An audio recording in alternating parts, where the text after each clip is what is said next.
आज का हमारा फ़िलोसफी ऑफ लॉ का टॉपिक है history of law. History of law जिस तरह इंसान की हिस्ट्री है, इसका ओरिजिन है, इसकी डेवलपमेंट है, इसी तरह कानून मतलब लॉ का भी ओरिजिन है, डेवलपमेंट और मुकम्मल हिस्ट्री है। हिस्ट्री तारीख़ को कहते हैं। हिस्ट्री ऑफ लॉ पढ़ने से पहले ये जानना ज़रूरी है कि हिस्ट्री क्या होता है। What is history? हिस्ट्री असल में हमारे जो हम माजी को पढ़ते हैं उससे सबक सीखते हैं। अब माजी को पढ़ के हम अपने आप को इम्प्रूव करने की कोशिश करते हैं, उसे हिस्ट्री कहते हैं। जब हम हिस्ट्री ऑफ लॉ की बात करते हैं तो 5 मेन स्कूल ऑफ लॉ आते हैं, जिनमें पॉजिटिव, नेचुरल, सोशियोलॉजिकल, हिस्टोरिकल और रियलिस्टिक आता है। जो पॉजिटिव वाले हैं ना, वो कहते हैं कि मतलब तमाम जो लॉ होते हैं वो मैन मेड होते हैं। और जो नेचुरल हैं, नेचुरल वाले कहते हैं कि खुदा की तरफ से लॉ बने होते हैं और हमारे अंदर ऐसी चीज़ें रख दी गई हैं कि अगर कोई गलत काम करता है तो हमें लगता है कि यार ये गलत काम कर रहा है।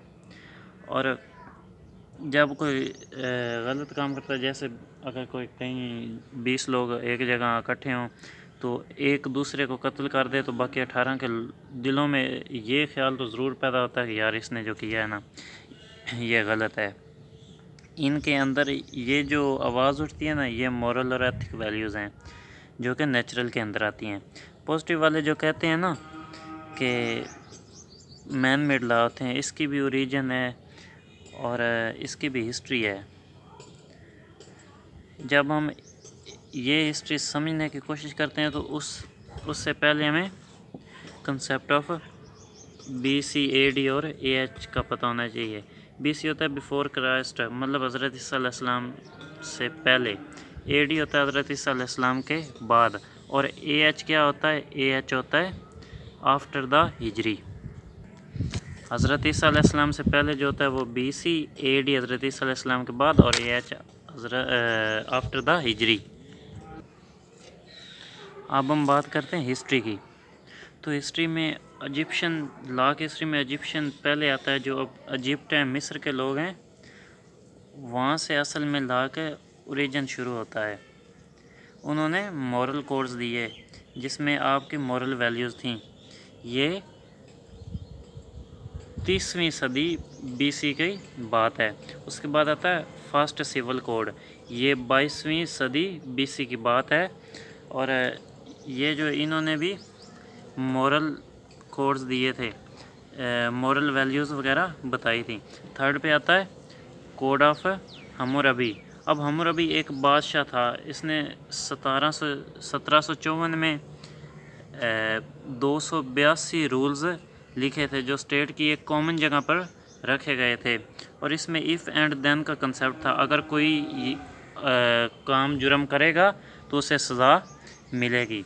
फोर्थ वन है 10 कमांडमेंट्स। ये बात है 16वीं सदी BC की। ये हज़रत मूसा अलैहिस्सलाम पर उतारे गए हैं, जिनमें हमारे मॉरल वैल्यूज़, जिसमें आता है कि पेरेंट्स की इज़्ज़त करनी है, बड़ों का एहतराम करना है, बुरे कामों से रुकना है, अच्छे काम करने हैं, ये सब इसमें आता है। फिफ्थ वन है ओल्ड ग्रीक। ये जो ओल्ड ग्रीक है ये 8वीं सदी BC का वाक़या है। तो असल में जो ग्रीक है ना, ये बड़ी सिविलाइज्ड सोसाइटी थी। इन्होंने अपने कुछ कवानीन बनाए। नेक्स्ट आता है भगवत गीता। ये 400 BC से 200 BC के दौरान है। भगवत गीता ये हिंदुओं की एक किताब थी और उसमें भी काफ़ी सारे उनको जीने के डेली लाइफ के कवानीन बताए गए थे।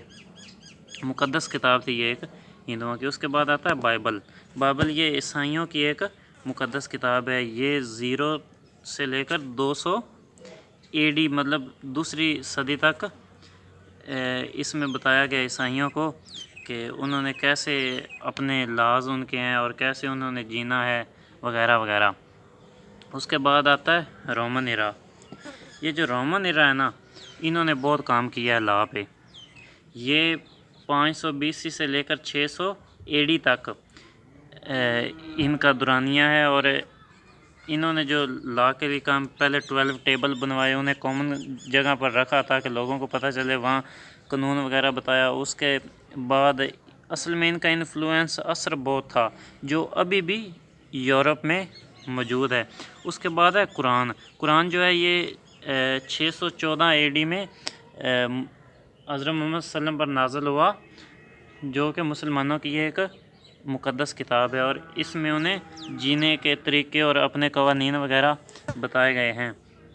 उसके बाद है मैग्ना कार्टा जो 1215 AD का है। असल में ये ब्रिटिश है और मैग्ना कार्टा में एक बादशाह के पास आए वहाँ के सारे लोग, और उन्होंने कहा बादशाह सलामत, आप हमारे बादशाह हैं, लेकिन अगर हम जुर्म करते हैं तो हमें भी सज़ा मिलनी चाहिए, लेकिन अगर आप कोई कानून की खिलाफ वर्जी करें तो आपको भी सज़ा मिलनी चाहिए उसकी। तो पहली दफ़ा इस ब्रिटिश कानून में ये हुआ कि सभी लोग, चाहे गरीब अमीर बादशाह या कोई चौकीदार, वो सभी कानून के बराबर थे। उसके बाद है अमेरिकन कॉन्स्टिट्यूशन।